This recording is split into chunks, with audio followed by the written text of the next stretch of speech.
El mundo miraba a otro lado. Eran los últimos días de 2019 y los primeros de 2020 y los motivos de inquietud abundaban. Eran reales, pero no los correctos. Al ordenar la ejecución del general Qasem Soleimani, hombre fuerte del régimen iraní, el presidente de Estados Unidos, Donald Trump, avivó los temores a un nuevo incendio en Oriente Próximo, incluso a un conflicto global. Los incendios en Australia lanzaban una alerta de otro tipo, la urgencia del cambio climático. Las grandes economías ofrecían signos de debilidad. En Europa, los preparativos del Brexit, sumados a la fortaleza de los movimientos nacionalistas, el miedo a la inmigración y el descontento con las élites gobernantes reflejaban una crisis más profunda de un sistema bajo tensión. Pero la crisis que hace temblar a parte de la humanidad en este inicio de década venía de otro lugar y era otra cosa. Finalmente el Big One, la gran crisis, el gran terremoto, la amenaza agazapada que podría cambiarlo todo no apareció bajo forma de atentado masivo, guerra ni recesión económica. No tenía el rostro de Vladimir Putin ni de un oscuro terrorista del moribundo Estado Islámico. Era algo distinto, un agente minúsculo, unos 125 nanómetros, es decir, 0,000125 milímetros, localizado quizá en un mercado de una populosa ciudad en China, aunque el origen exacto sigue envuelto en una nebulosa. Y este virus, técnicamente SARS-CoV-2, causante de la enfermedad COVID-19, ha puesto en jaque a gobiernos que se consideraban invulnerables y poderosos, ha gripado la máquina que hace funcionar la globalización, el comercio, los viajes, la industria, ha colocado la economía en el momento más crítico desde la crisis financiera de 2008, ha despertado en muchos ciudadanos miedos atávicos y les ha recordado que son mortales, y empieza a alterar nuestras costumbres, posiblemente de forma duradera. El balance supera los 100.000 casos en todo el mundo y los 3.500 muertos. Y deja a poblaciones enteras en zonas acomodadas de países desarrollados, sin memoria reciente de situaciones similares más que por alusiones literarias o fílmicas, en un estado de semi-excepción. La noticia, este sábado, de que el gobierno italiano se prepara para sellar la región de Lombardía y 11 provincias en las regiones de Piamonte, Emilia-Romagna y Véneto es una evidencia tanto de la preocupación que la plaga suscita en las autoridades como de su carácter excepcional. Si se aplican las medidas, unos 16 millones de personas verán restringidos sus movimientos hasta el 3 de abril. Observar cómo la irrupción del coronavirus ha ocurrido en un periodo tan breve, un abrir y cerrar de ojos en la escala del tiempo acelerado de la información 24 horas y el flujo turbio de las redes, y cómo ha trastocado desde las agendas globales a las personales, tiene una doble utilidad. Primero, es como si se extendiese un producto revelador sobre el planeta, muestra y amplifica sus debilidades y sus fallas. Y segundo, posee la capacidad de acelerar procesos en curso, desde el frenazo en la globalización a la tendencia a levantar fronteras en las democracias occidentales. Todo comienza en diciembre en China, en un mercado hasta donde se ha podido saber, y el origen del virus se encuentra probablemente en un murciélago desde el que se contagió, acaso por medio de otro animal, al ser humano. He aquí, de entrada, dos elementos determinantes. 1. Bien visible, rotundo, colosal, China. Otro, invisible, microscópico, los virus llamados zoonóticos, es decir, transmisibles de animales a humanos, que causan algunas de las enfermedades más destructivas de las décadas recientes. China representa el 17% de la economía mundial, el 11% del comercio, el 9% del turismo, el 40% de la demanda de algunas materias primas. Es trending bot más poblado, 1.400 millones. Es la fábrica del planeta, un experimento de turbocapitalismo gobernado por un régimen autoritario, La potencia que ya no es solo económica y disputa a EU la hegemonía mundial, el gran triunfador de la última etapa de globalización de los bienes y servicios iniciada hace una treintena de años.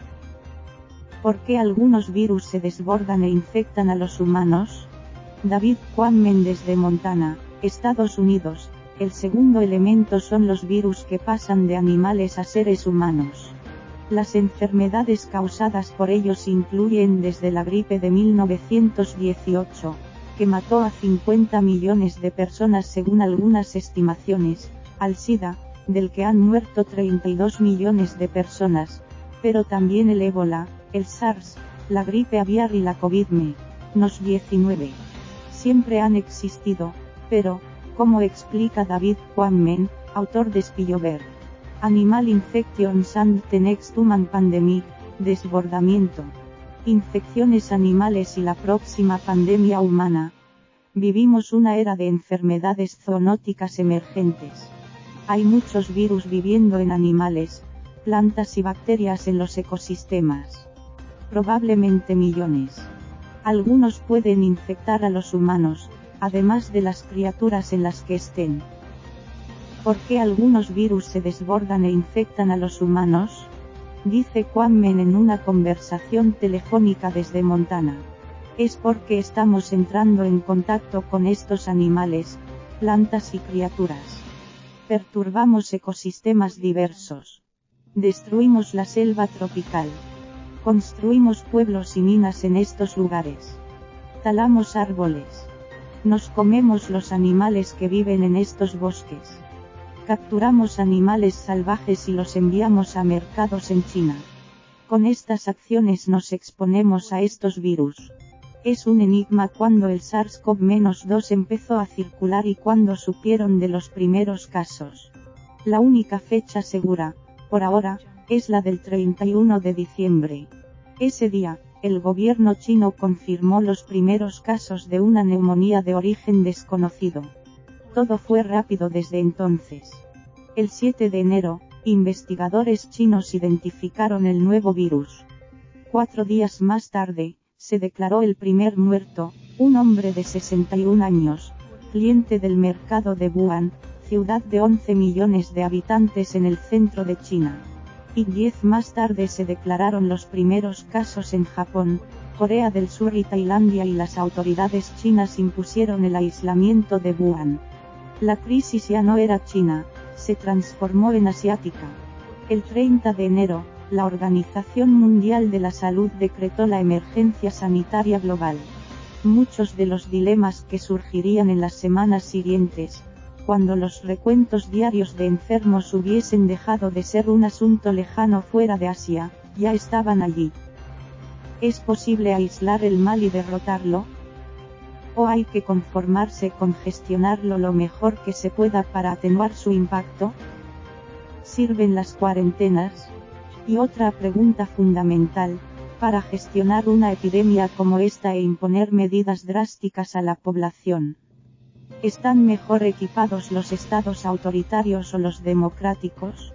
El gobierno chino fue criticado al principio por su opacidad, y el descontento se reflejó en las críticas tras la muerte, el 7 de febrero, del Dr. Li Wenliang, reprendido por dar la alarma en diciembre y primer mártir de la pandemia.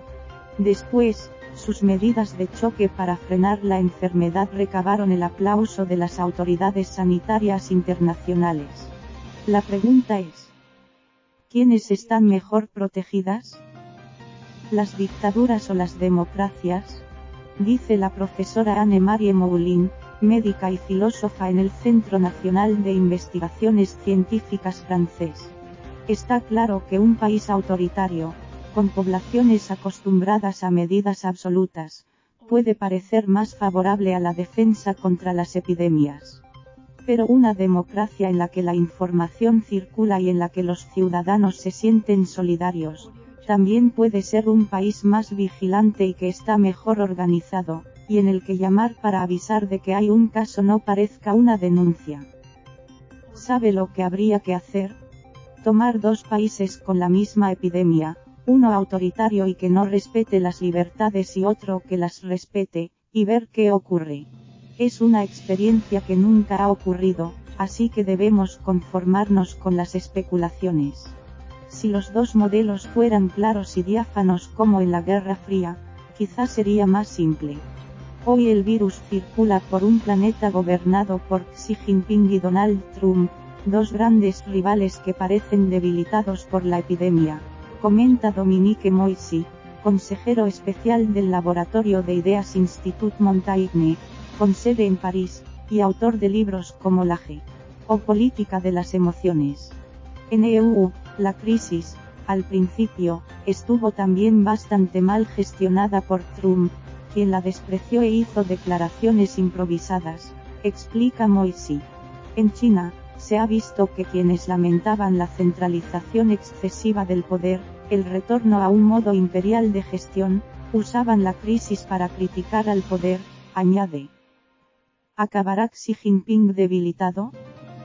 ¿O podrá decir que fue sorprendido al principio, que el gusto por el secreto ralentizó la capacidad para afrontar la crisis, pero, a fin de cuentas, la centralización de un régimen autoritario permitió contenerla?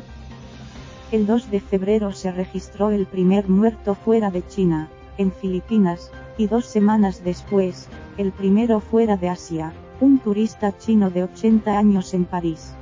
Hoy son más de 400 los muertos fuera de China, con 2 focos críticos, Irán e Italia, y una onda expansiva que pone patas arriba lo que hace 4 días parecía sólido. Se anulan competiciones deportivas y congresos internacionales. Suena fuera de lugar hoy el escepticismo con el que muchos reaccionaron ante la decisión de suspender el Mobile World Congress en Barcelona y se cierran escuelas hasta dejar a 290 millones de alumnos en casa. En Francia, el gobierno recomienda dejar de saludarse con un apretón de manos y, peor, renunciar al avise los 2 besos preceptivos cada vez que se saludan, un rasgo cultural que, si desaparece, supondrá un cambio considerable para el art de vivre francés. En Miami, un hombre va a un centro médico para hacerse la prueba del coronavirus y, como publicó el diario Miami Herald, sale con una factura de $3.270. El SARS-CoV-2 revela los riesgos de un sistema sanitario predominantemente privado. Arabia Saudí cierra la entrada a los peregrinos que van a la Meca y el santuario de Lourdes cierra los baños con agua de la Gruta Milagrosa. Marcas estadounidenses como McDonald's y Starbucks clausuran comercios en China. Las líneas aéreas suspenden temporalmente los vuelos a este país y el tráfico de contenedores en el puerto de Los Ángeles, punto de entrada principal de los productos chinos a EU y nodo de la globalización, cae en un 25%. La caída de entre un 15% y un 40% de la producción en algunos sectores industriales clave de este país ha reducido en un cuarto las emisiones de gases de efecto invernadero, según datos del Centro de Investigación sobre la Energía y el Aire Limpio. Una organización finlandesa. El dilema es que, cuanto más drásticas sean las medidas y cuanto mayor el miedo, peor será el impacto. Tanto en la oferta las fábricas y oficinas paran, las tiendas se vacían como en la demanda. En el escenario más optimista, la OCDE contempla una rebaja del crecimiento mundial en 2020 del 2,9% al 2,4%. Sería el nivel más bajo desde la crisis financiera de 2008. En el peor escenario, la economía global crecería un 1,5%. Impulsado por la globalización, que abre fronteras a la circulación de mercancías, personas y también virus, el SARS-CoV-2 amenaza con matarla, como si 2020 fuese a cerrar definitivamente el ciclo abierto en 1989 al caer el muro de Berlín. La epidemia interviene en un momento en el que ya poníamos en causa la mundialización, resume el veterano politólogo Moissy, y acelera y confirma potencialmente la idea según la cual la mundialización feliz era una ilusión temporal que iba a durar unos pocos años, mientras que afrontamos la mundialización infeliz. En la hora del nacionalismo y el populismo, los mensajes de recelo del extranjero, como las teorías de la conspiración, encuentran nuevas cámaras de eco. Es la tentación del repliegue, desde quedarse en casa para teletrabajar a cerrar las fronteras a los refugiados de Siria. Y todo esto, bañado en la sensación de irrealidad sobre la gravedad real de algo que no vemos y que asusta más por lo que podría ser que por lo que todavía es. La crisis del coronavirus acelera y profundiza una cultura del miedo que ya estaba presente, observa Moisey. Y, con una nota de humor, lo compara con una comida, es como si nos guardásemos lo peor para el final.